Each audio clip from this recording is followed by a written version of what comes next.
Hi, thanks for joining us today. I'm Diederik Gelderman, committee member of the AVBA and one of the people responsible for workshops and trainings and seminars. And I'm really lucky today to have Rosie Overfield with us. She'll be speaking at our On the Move series this year in 2014. Rosie is a learning and development consulting from Crampton Consulting Group. Hi, Rosie. Hi, Dick. How are you? Thanks so much for joining us. No problem. A pleasure to be here. And I'm sorry, we've got a little bit, just for anyone that's watching, we've got about a 2 or 3 second lag between your video and your audio, and so we'll put up with that. The purpose of us being here today, Rosie, as you know, is to talk about the 5 top team / HR / personnel management issues that you see as you travel around Australia in your day-to-day consulting teaching role.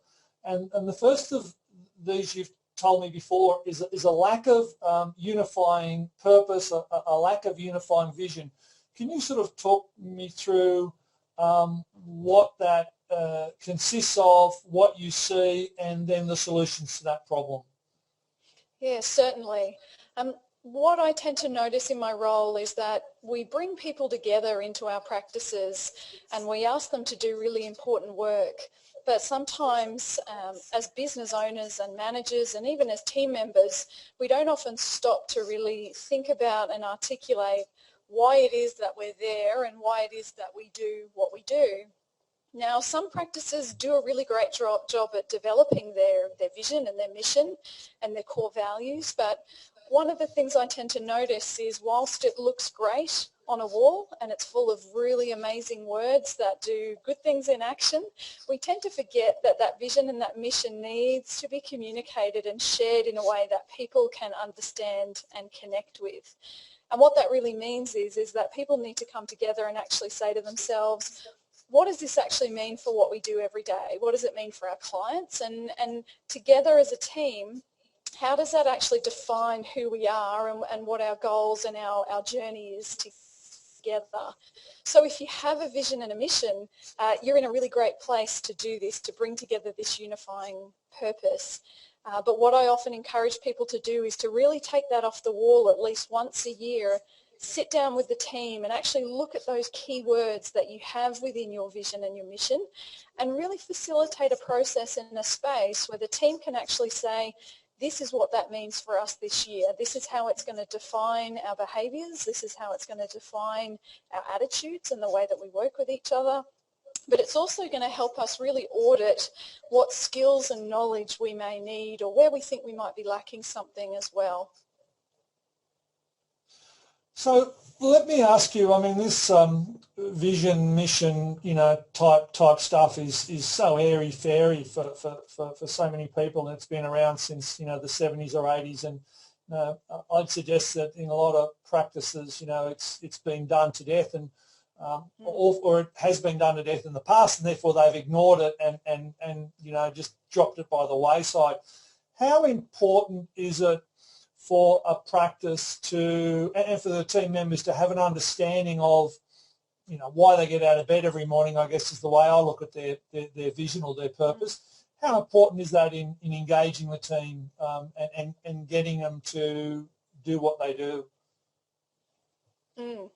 It's incredibly important. I think, fundamentally what many employees want to know is, where are we going and how am I doing? And I think that first point really relates directly back to that purpose. As you say, why do we get out of bed each day? And, we can call them a vision, we can call it a mission, we can call them core values. I'm not one who really gets hung up too much on the title and the style, but ultimately it's incredibly important that people understand when they are employed into that family and they walk through that door that they clearly know why it is that we do what we do, and as a group of people in our practices, why we're heading in this particular direction and how we should do it. And does the team, does the owner set the vision, or does the team set the vision, or is it a combined thing? Well, Ideally, it's great to have everybody, all of those contributors in the practice, to sit down and set that direction. Obviously, in some practices, you know, the clinic comes with a vision and mission, or the owner has a story that's created that vision or mission. Some of the most amazing sessions that I've seen happen when people have reconnected with that is actually the practice owner standing up and telling the team the story of the practice. And that's where they go way back when, maybe 20 or 30 years, and they say, look, this is how I came to you know, create this practice. This is what was in my heart when I did it. And there's a lot of great work that's done with that owner taking off their owner hat or their veterinarian hat and just saying, look, as a human being who cares so much about the animals and the people that we serve, this is why I did what I did, and this is why you're here today. And I've often seen that space really facilitate a good meeting or a good brainstorming session to help people really connect with that unifying purpose and how they're involved in continuing that vision as well. Maybe the owner needs to expose, and I mean that in a nice way, maybe they need to expose themselves as a human and why they're doing what they're doing a little bit more, often a little bit more openly sometimes, to their team. Absolutely. I've never seen that fail. And at the On the Move workshop, you'll be talking about this in more detail? Yeah, absolutely. When we have a look at the first component of this particular workshop, I really want to help people not create a vision and a mission, because I understand that many people already either have that here or they have that somewhere in their practice, but really the ability to become a storyteller, not the how and the what, but actually the why. Why are we here?